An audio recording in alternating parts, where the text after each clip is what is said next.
talk, Jesse and I have been talking about, the Green Bay game and what it could mean for Matt Eberflus. But as you look back at that game and you see how it ended, were you concerned when they let the clock run down from 30 seconds to 3 without running a play? Yes and no, because I got all the faith in the world in Cairo. I really think that he is a great kicker. And if it's a 4-yard difference or a 6-yard difference that's going to change the outcome of it, then, I would take all that into consideration. But the amount of pressure that the line gave up in terms of allowing that penetration to get into the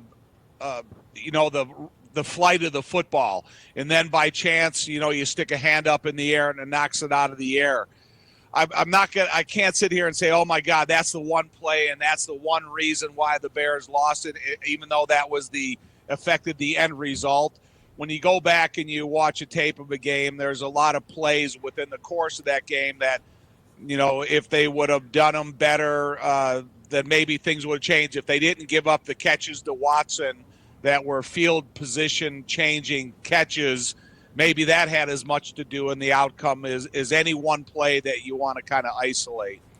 Let's focus a little bit on the positive, Tom. Obviously, the offense looked better. What percentage would you put on Thomas Brown and his impact, and what percentage would you put on just like the healthy tackles, a healthier offensive line last week?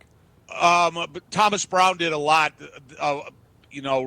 really showed a lot of encouraging signs to what this offense can be by having a different tempo, a different timing for Caleb, getting the ball out of his hands rather than relying on unrealistic time of protection.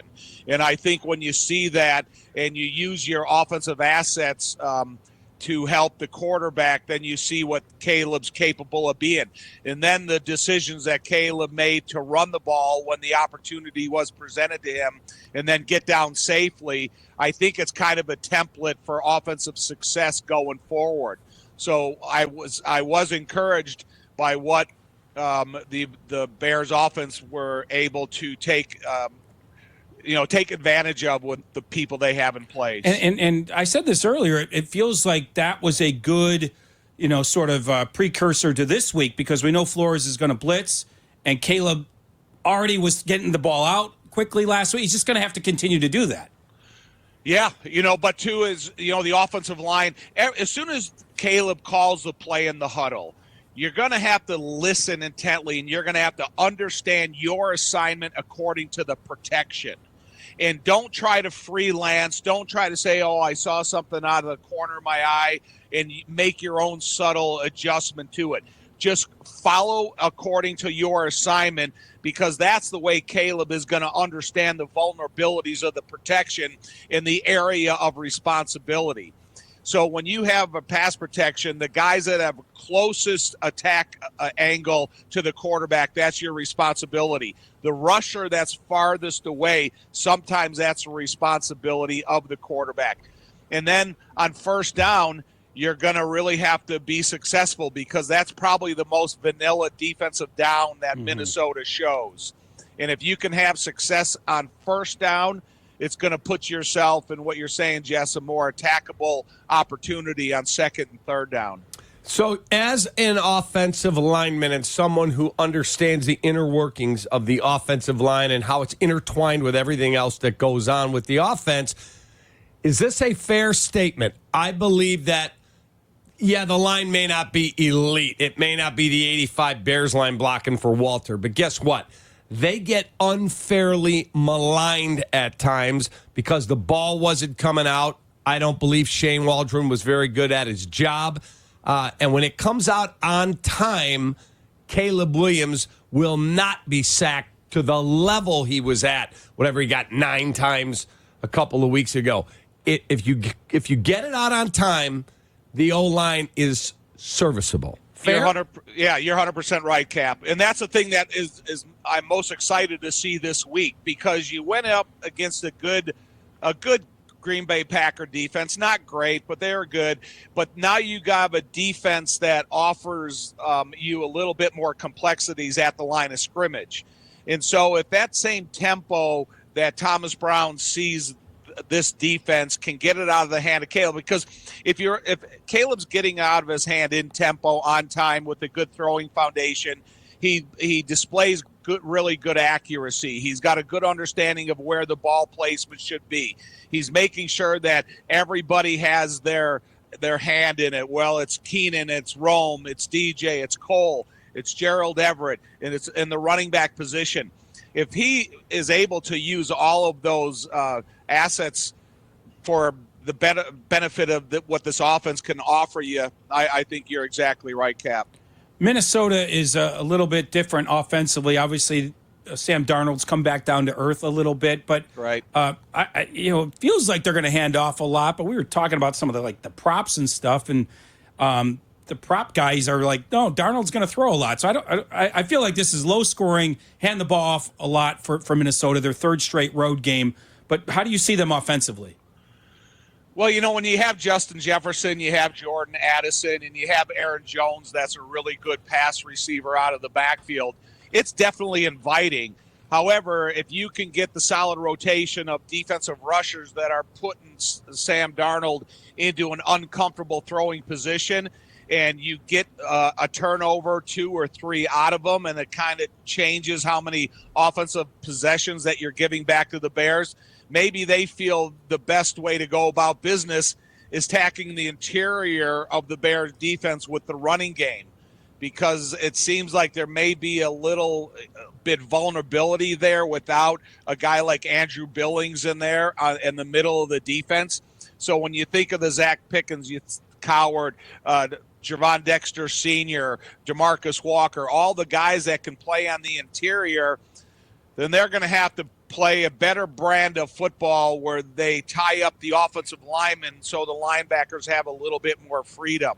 And we'll see how that all works out. But, Sam Darnold, he's been the surprise guy of the year. He's had a couple of really average stops throughout his career, and this has probably been his best up until this point in the season.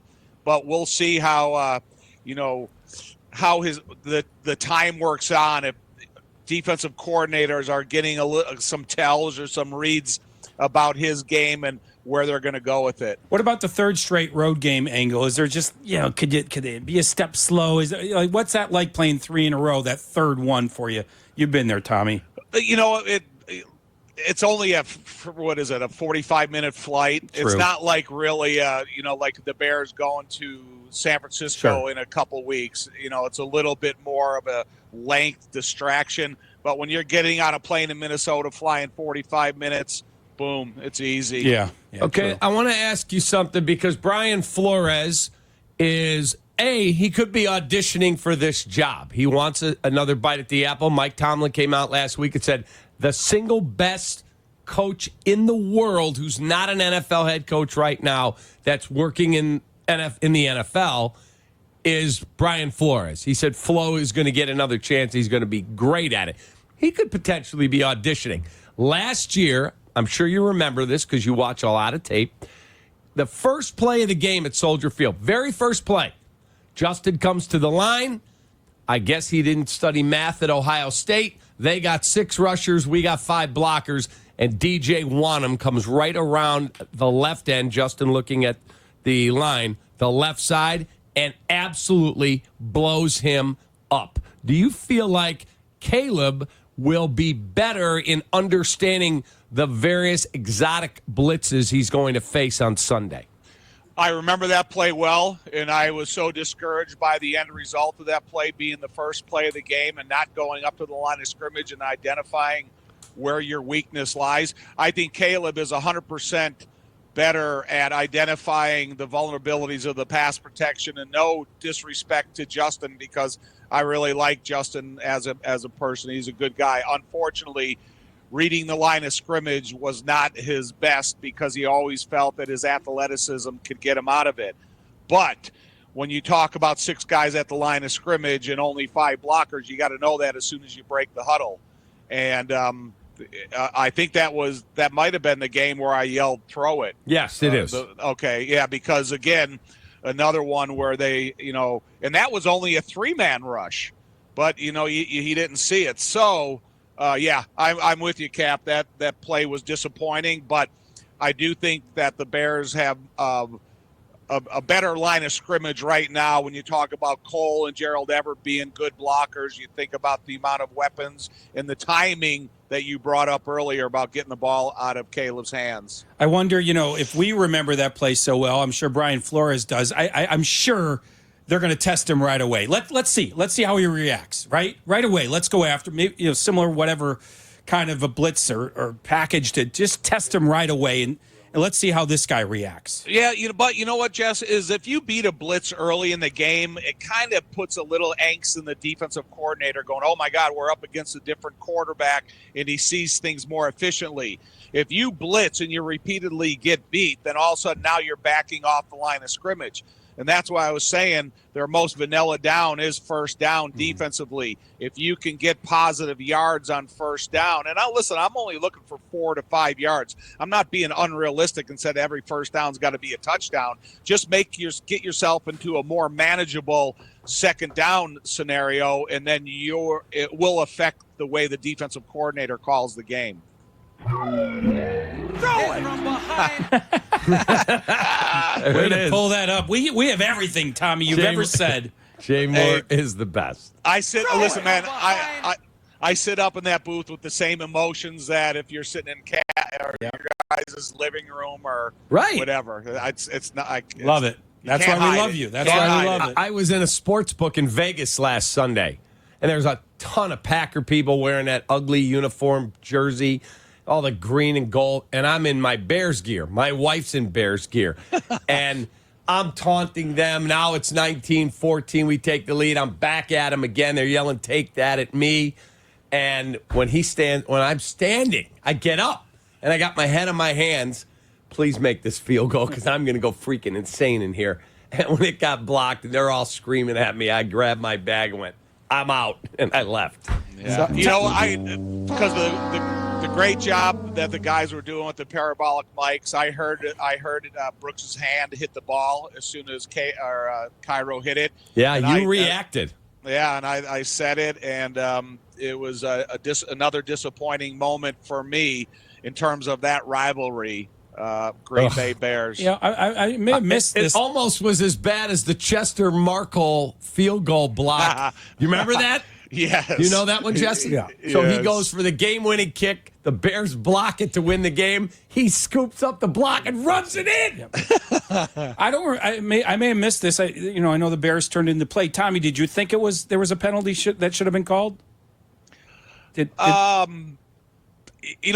guess you can go back and argue it because I'm a Bears fan, and you can go back and argue it that it wasn't a penalty if you're a Green Bay fan. I think when you sit there and, we send this into the league office, look, they're not going to turn the game over. Right. You're not going to go back out there and re-attempt that. So, if there's a definite rule where the center has got to be allowed to get his head up before you can attack that portion of his body, but – it's still about the offensive or the linemen that are up on that. Holding their water front. Up there. Yep. Agreed. Hey, Tommy, have a great day.